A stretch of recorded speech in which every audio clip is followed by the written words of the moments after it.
Midnight snow painted Cedar Springs in ghostly white silence. Daniel Hayes navigated the empty streets when his BMW's headlights swept across the park bench, a solitary figure crumpled against the storm. A woman in nurse scrubs, her uniform darkened by melting snow, pressed a weathered bag against her chest like armor. Those emerald eyes caught his beam, wide and desperate in a face carved hollow by exhaustion. From the back seat, 8-year-old Zoe's whisper cut through the engine's hum. "Daddy, why is the nurse lady crying outside?" Daniel's chest tightened. 3 years of single fatherhood had taught him to recognize the look of someone drowning. He lowered his window, winter air biting his face. "Come home with me," he called softly through the swirling snow. Her head lifted, snowflakes clinging to dark lashes framing those haunting green eyes. Neither knew this moment would save one life and shatter another forever. Rachel Torres flinched at his voice, fingers tightening around the canvas bag that held everything she owned.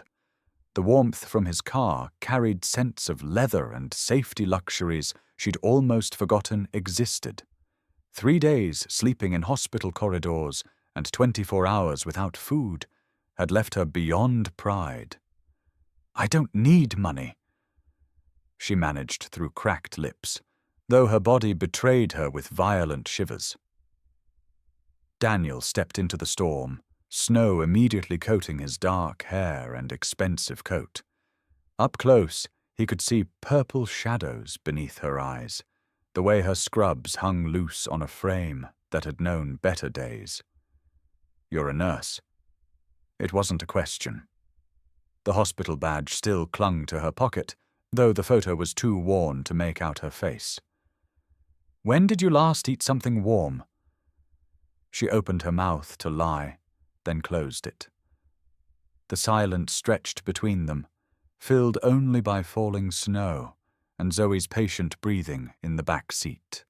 "My daughter and I were heading home. We've got soup on the stove." The lie came easily. There was no soup, but there could be. Rachel's trained eye caught something in his expression, a gentleness that made her want to believe in human kindness again. "Rachel," she whispered, the name floating between them like a prayer. Her voice carried traces of education, refinement, a life that existed before whatever brought her to this bench. Daniel felt Zoe watching from behind him, absorbing everything with sharp childhood awareness that missed nothing important. Daniel Hayes. He extended his hand, noting how she hesitated before accepting it. Her fingers were ice-cold but steady, hands accustomed to precision under pressure. "This is Zoe." His daughter pressed her face against the glass, offering a tentative wave. Rachel's expression softened for the first time, something unlocking behind those guarded green eyes. The drive home passed in careful silence, punctuated only by the heater working overtime and Zoe's occasional questions about whether Rachel was warm enough now. Daniel watched his passenger through the rearview mirror, noting how she held herself apart from the leather seat as if afraid to leave a mark. Her reflection in the window showed a woman wrestling with invisible demons, fingers tracing patterns on fogged glass. The house appeared through snow-laden pines, a colonial with warm lights spilling from every window, the kind of place that promised hot cocoa and Sunday mornings. Rachel's breath caught as they pulled into the circular driveway, reality of accepting help from strangers suddenly overwhelming. Inside, the Hayes home smelled of vanilla candles and lingering dinner warmth. Family photos lined the hallway. Daniel and Zoe at various stages, but no mother in sight. Rachel's trained eye caught how certain frames were positioned, as if someone had been gently removed from the narrative. The kitchen gleamed with granite countertops and copper pots, but it was Zoe who commanded the space, pulling out a chair and patting it invitingly. "Daddy makes the best grilled cheese," she announced with 8-year-old authority. Daniel moved around the kitchen with practiced efficiency, his movements economical and sure. The sizzle of butter in the pan filled silence, accompanied by steady rhythm of snow against windows. "You don't have to tell us anything," Daniel said quietly, sliding a perfect grilled cheese across the marble counter. The bread was golden perfect, cheese melting at precisely the right consistency, small act of care that spoke volumes. Steam rose from accompanying tomato soup, and Rachel's stomach responded with an audible rumble that made Zoe giggle. "But you're safe here. For tonight, at least." His eyes met hers across the kitchen island, steady and without pity. The first bite of warm food nearly broke her composure entirely. She chewed slowly, savoring not just taste, but simple dignity of eating at a table with people who asked nothing in return. That first night, Rachel lay in sheets that smelled of fabric softener, listening to Daniel reading Zoe a bedtime story through the walls. 3 days stretched into weeks, the arrangement taking on comfortable patterns of temporary permanence. Rachel found herself making coffee before Daniel's alarm, helping Zoe with homework at the kitchen counter, folding laundry with the precision her nursing training had instilled. She never left the house, partly from shame, but mostly from fear that the outside world would shatter whatever spell had made this sanctuary possible. Daniel asked no questions about her past, offering quiet companionship of shared meals and evening television. But she caught him watching her sometimes, expression thoughtful and unreadable. Zoe had accepted her presence with easy childhood adaptability, chattering as if Rachel had always been there. The first crack in their careful peace came on a Tuesday morning, when Daniel's phone buzzed insistently during breakfast. His expression shifted as he read the message, shoulders tensing in a way that made Rachel's stomach drop. "Work?" she asked quietly, noting how quickly he closed the phone. Something like that. But his smile didn't reach his eyes, and she caught how Zoe glanced between them with sharp awareness of adult tensions. The rest of breakfast passed in subdued conversation, punctuated by Daniel's phone vibrating against granite countertop. Each buzz seemed to pull him further away from the table, from them, from the fragile world they'd built together. Rachel found herself gripping her coffee cup tighter, as if warmth could anchor her against growing certainty that their borrowed time was running out. That afternoon, while Zoe napped, Rachel made the mistake of answering the door. The woman standing on the porch wore the kind of smile that never touched her eyes, designer handbag clutched like a weapon. "You must be the house guest." The words dripped false sweetness and genuine curiosity. "Mrs. Henderson from next door," Rachel realized, remembering Daniel's brief mentions of the neighborhood busybody. "I'm Margaret Henderson. I live just over there."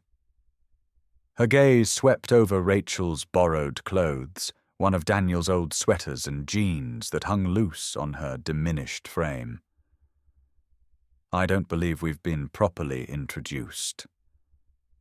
The pause stretched long enough to become uncomfortable, filled with unspoken questions and barely concealed judgment. How wonderful that you're helping with Zoe," Margaret continued, though her tone suggested she found the concept amusing. "Daniel's been managing so well on his own since poor Sarah passed." The name hung in the air between them like a challenge. Sarah, the woman whose presence still lingered in family photos and careful spaces left in conversations. Such a devoted father. though I'm sure it gets lonely, raising a child alone. Margaret's smile sharpened, and Rachel realized she was being measured against a ghost. The sound of Zoe stirring upstairs provided welcome interruption, but Margaret's knowing look suggested she'd learned everything she came to discover. "Well, I should let you get back to helping."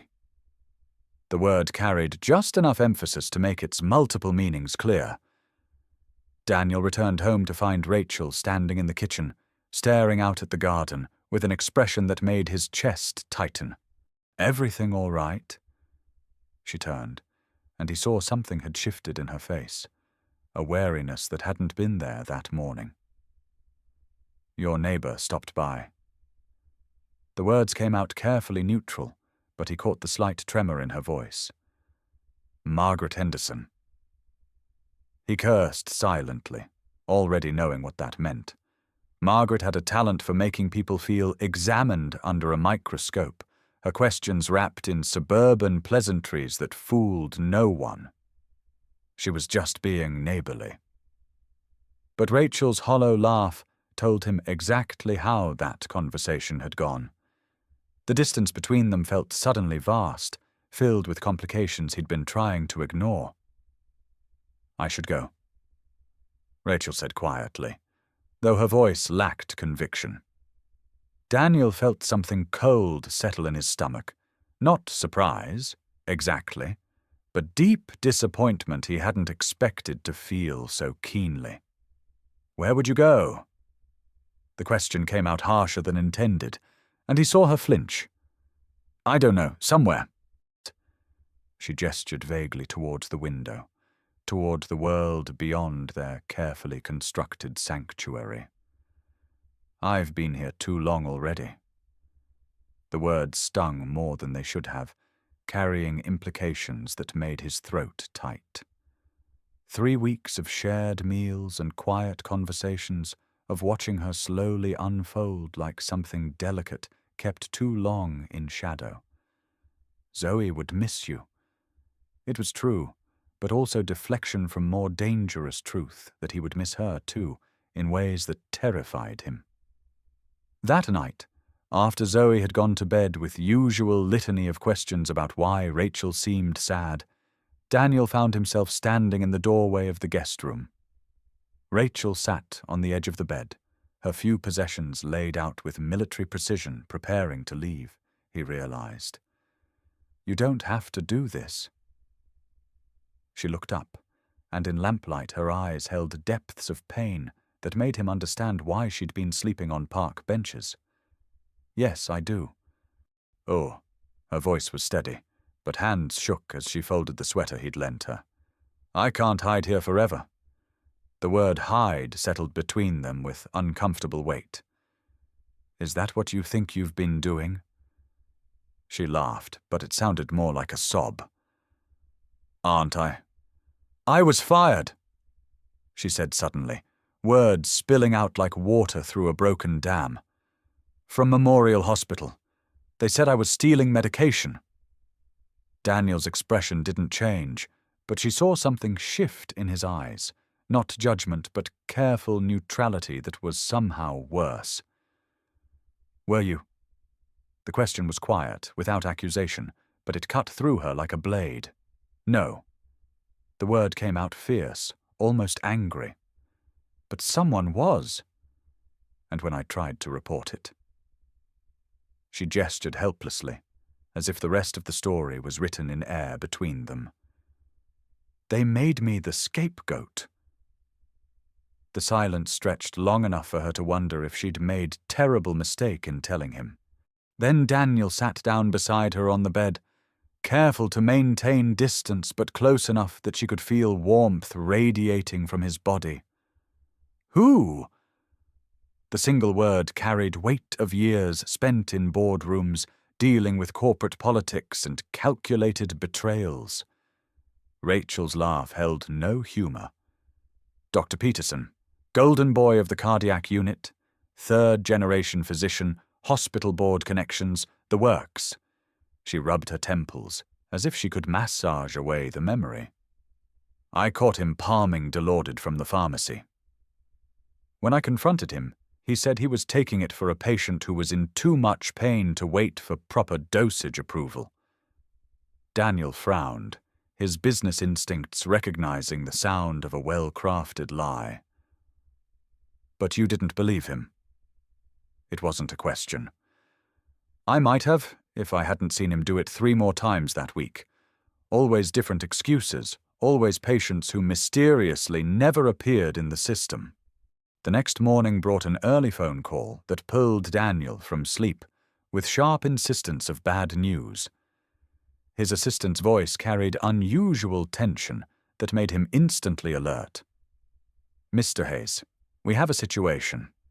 There's been some chatter in the industry about your personal circumstances."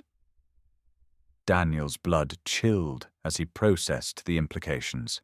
His company had built its reputation on trust and reliability, qualities that didn't mesh well with harboring someone with Rachel's public reputation.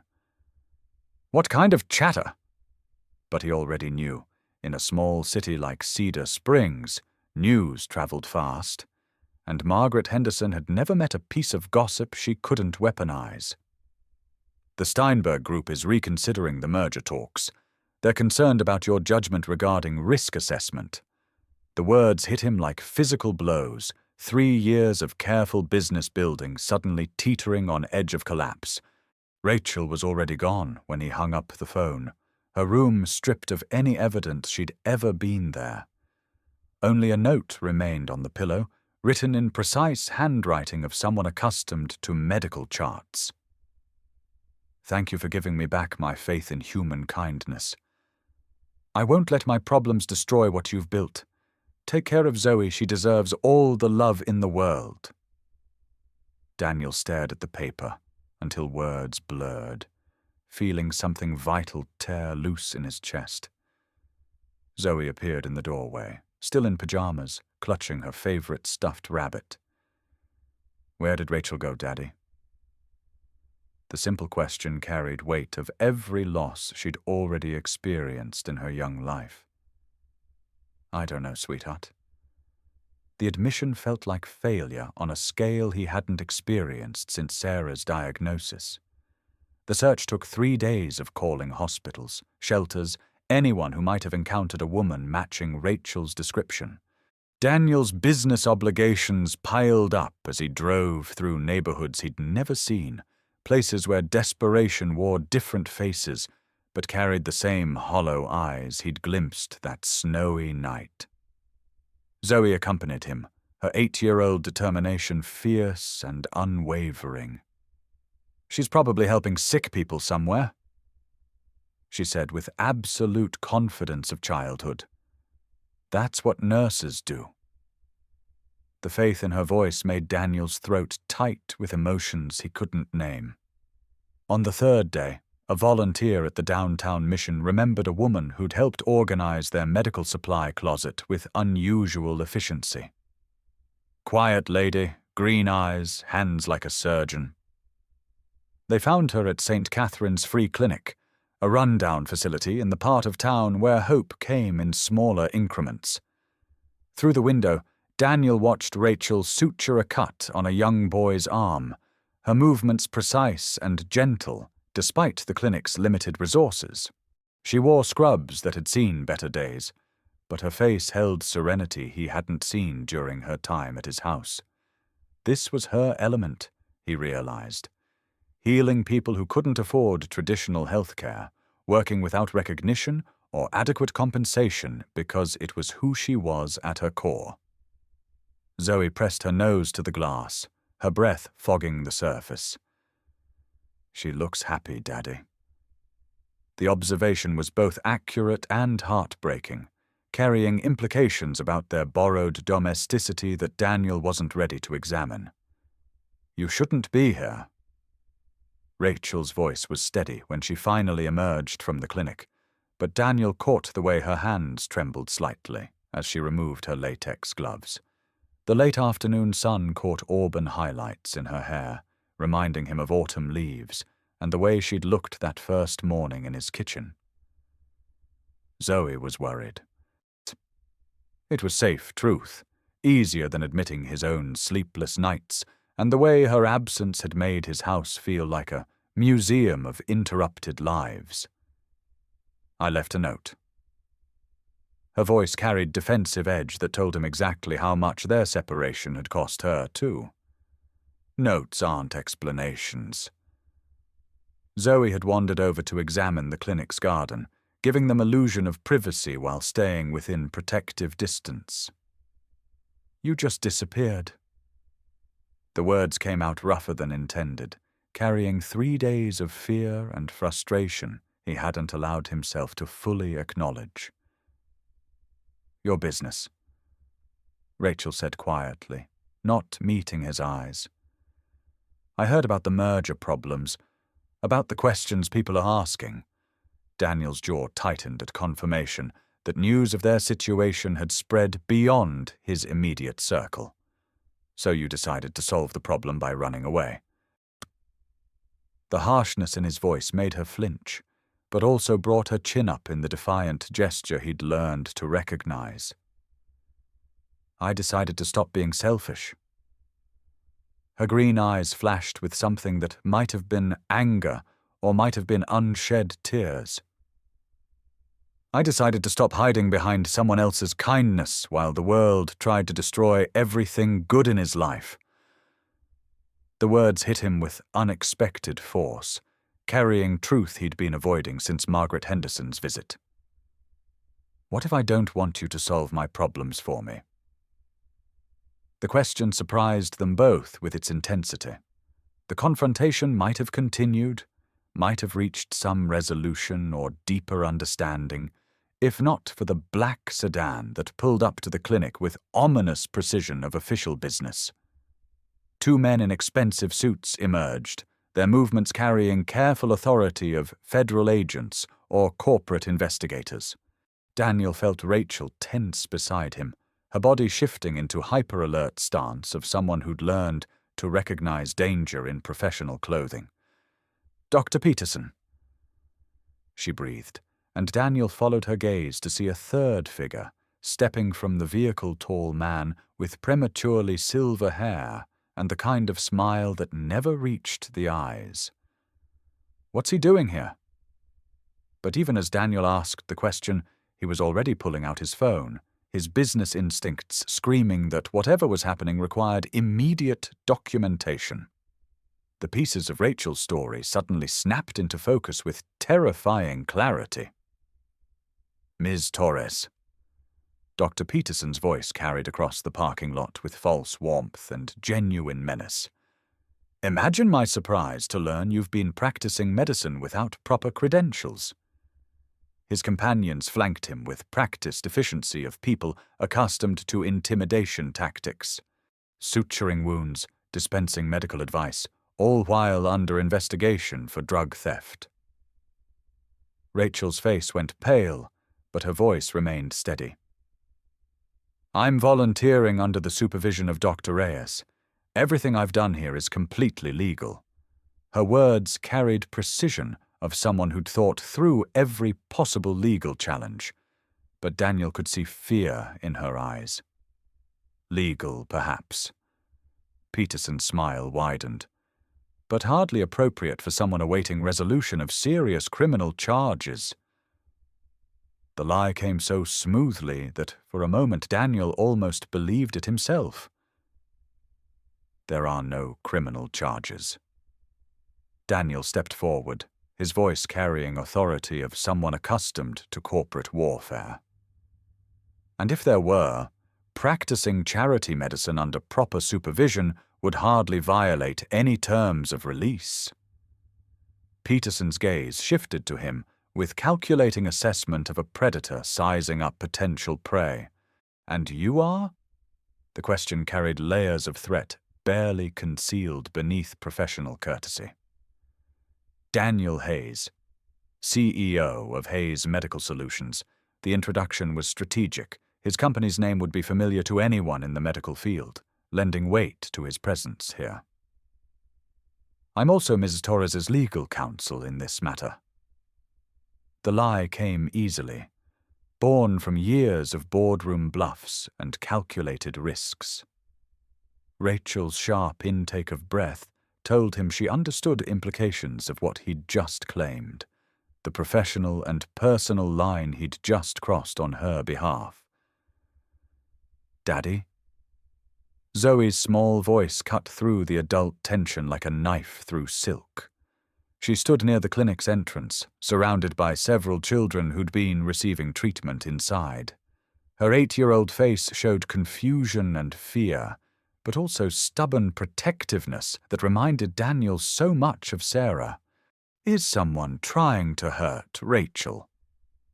The question carried across the parking lot with devastating innocence, stripping away professional pretenses and reducing the situation to its core, truth-powerful people using their position to destroy someone who'd tried to do the right thing.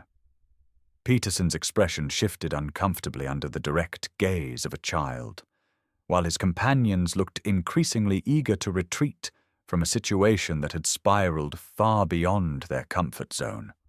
Sometimes, Daniel realized, the most effective weapon was simple honesty of someone too young to understand why adults made things so complicated. The retreat, when it came, was subtle but unmistakable. Peterson's smile never wavered, but his companions were already moving toward their vehicle with careful haste of people who'd recognized a tactical error. "This conversation isn't over," Peterson said quietly, his words directed at Rachel, but his gaze fixed on Daniel with promise of future retribution. "No," Daniel agreed. "It's not. But the next conversation will include federal investigators who specialize in healthcare fraud, medical board representatives, and possibly a few journalists who understand the public interest in medical corruption cases."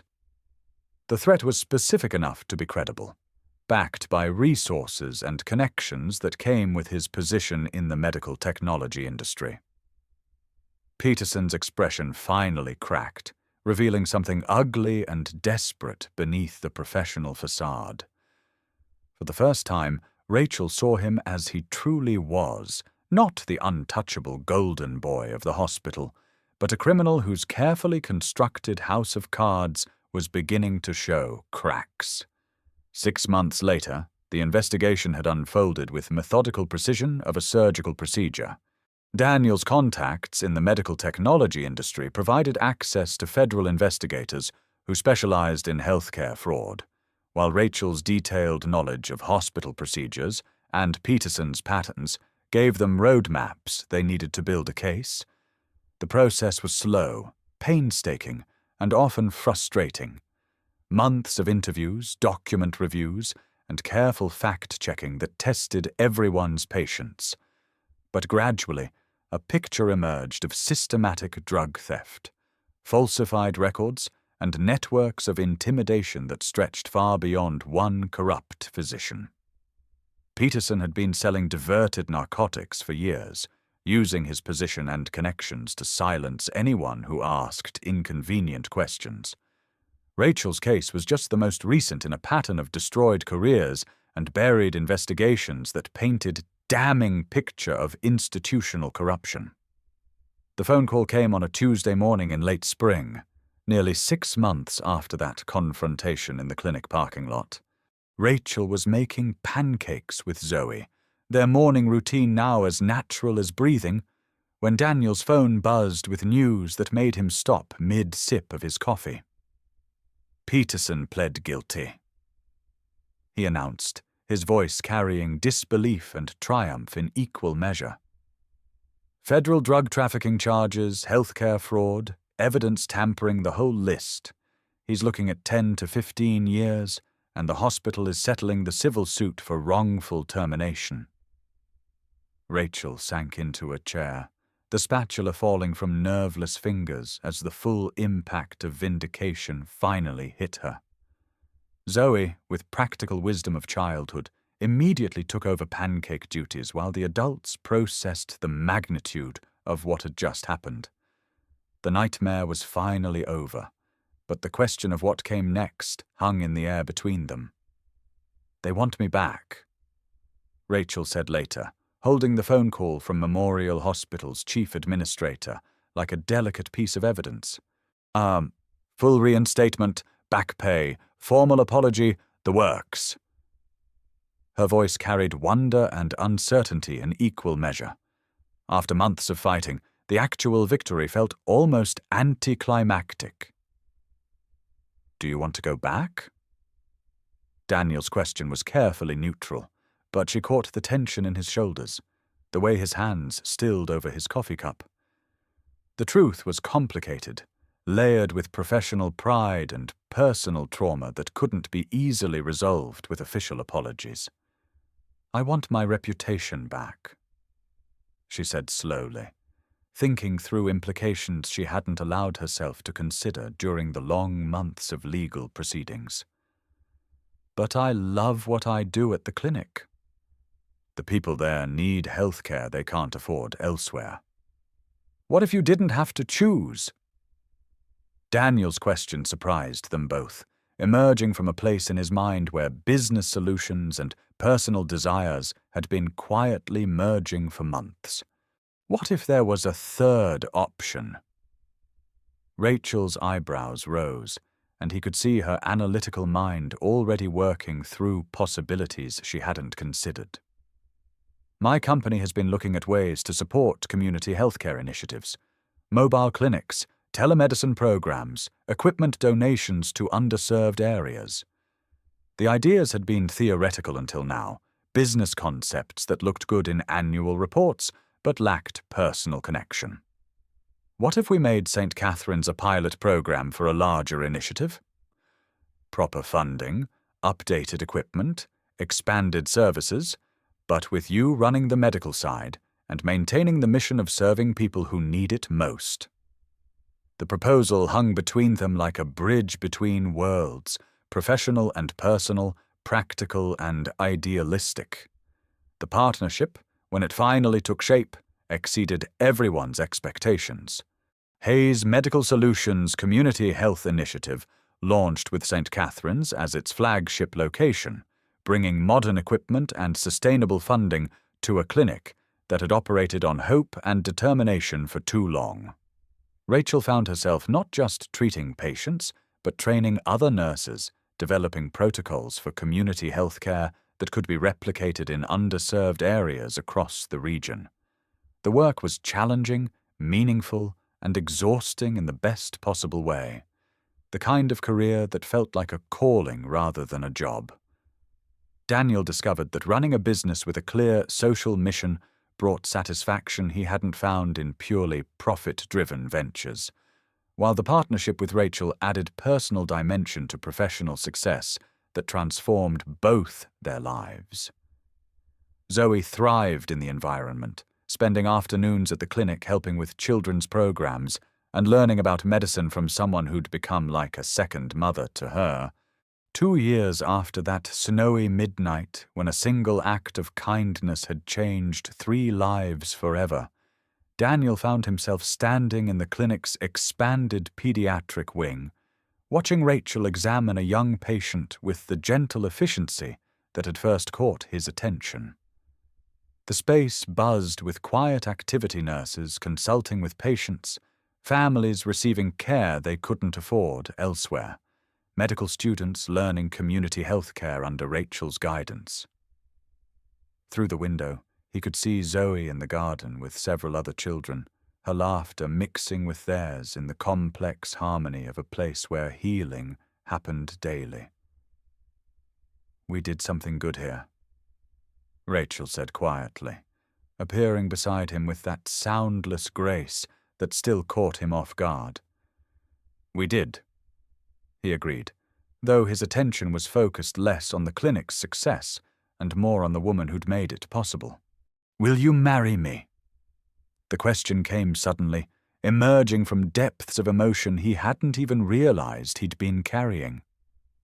Rachel turned, her green eyes wide with surprise that quickly melted into something deeper, more complex. I know we've never talked about it officially, Daniel continued, his voice carrying the nervous humor of someone making the most important pitch of his life. "But we're already a family in every way that matters, and I'd rather figure out the complicated parts together than spend the rest of my life wondering what might have been if I'd been brave enough to ask." Rachel's yes was immediate and tearful, accompanied by laughter that brought Zoe running from the garden, demanding to know if she was finally getting the stepmom she'd been hinting about for months.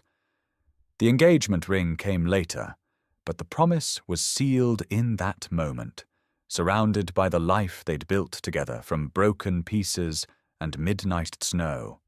The wedding was small, held in the clinic's garden on a Saturday morning when the autumn light turned everything golden and the air smelled of possibilities. Zoe served as both flower girl and ring bearer, her role as family architect officially recognized in a ceremony that felt more like a celebration of what already existed than the creation of something new. Patients who'd become friends filled folding chairs borrowed from the community center, their presence turning the ceremony into something larger than a personal milestone, a celebration of what happened when people chose to build something meaningful together. The vows they exchanged were simple, honest, and grounded in the understanding that love wasn't just about feeling, but about choosing each other every day through whatever challenges life might bring. As they kissed for the first time as husband and wife, Daniel felt Sarah's presence not as a ghost from the past, but as a blessing on the future they were creating together.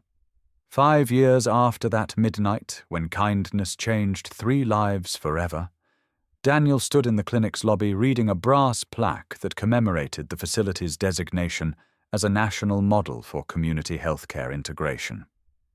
The nameplate read, "The Hayes Community Health Center," honoring both the family that had founded it and the mission that sustained it. Through the lobby windows, he could see Rachel consulting with a young mother about her infant's feeding schedule, while their daughter Hope, now 2 years old, played in the garden under Zoe's watchful supervision. The scene carried the comfortable chaos of people who'd learned that happiness wasn't the absence of complications, but the presence of love strong enough to weather whatever challenges arose. "Think it will last?" Rachel asked, appearing beside him with the quiet grace that still made his heart skip after years of marriage. "The clinic will evolve," Daniel replied, watching their daughters together in the garden. "But this," he gestured toward the scene of family and community intertwined, "this will last because we built it on something stronger than just good intentions.